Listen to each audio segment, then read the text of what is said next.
Have you been told you've got a serious vitamin D deficiency, or is this something maybe you're afraid of?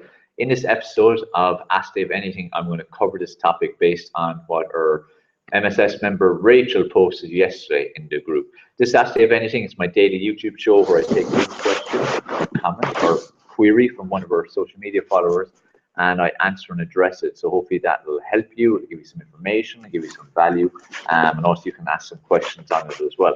So as I said, I want to speak about vitamin D. Rachel posted in our group saying that she'd been told she had a severe vitamin D deficiency, and now they're prescribing lots of supplements and possibly in time medication for her. Actually, she's querying whether I'd recommend that or what I'd recommend. So first of all, I'm very anti-medication unless there's no other option.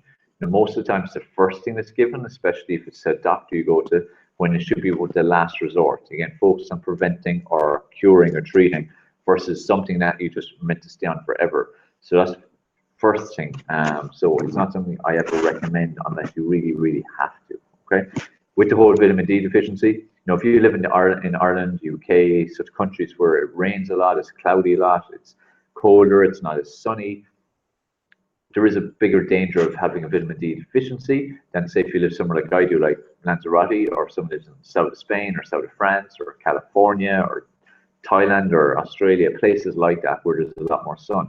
However, the sun is always in the sky. The sun has to be in the sky.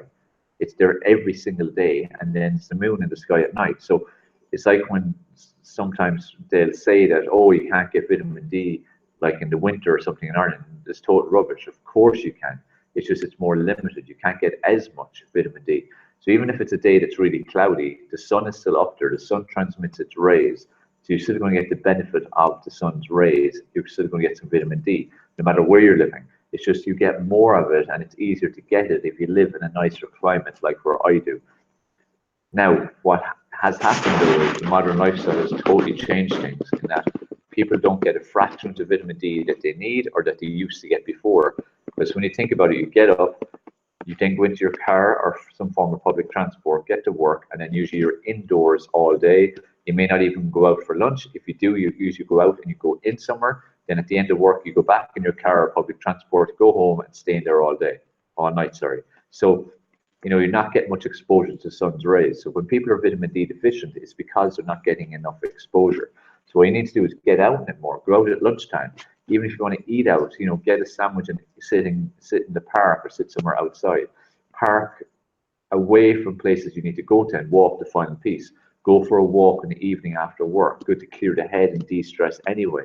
Exercise outside whenever you get the chance. Sit outside whenever you get the chance. So get more sun exposure, even as I said, if it's cloudy. If it's cloudy, you still are going to get sun exposure. You're still going to get vitamin D from the sun's rays.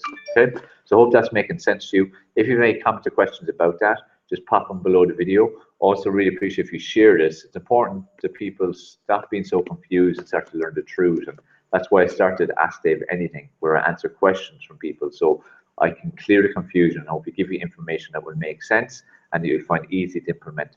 So make sure you subscribe, make sure you share, make sure you have notifications turned on so that you can get notified of my new videos and live shows. And also make sure you watch these other episodes of Ask Dave Anything you can see on the screen and leave comments or questions below. I'll speak to you tomorrow for our next episode.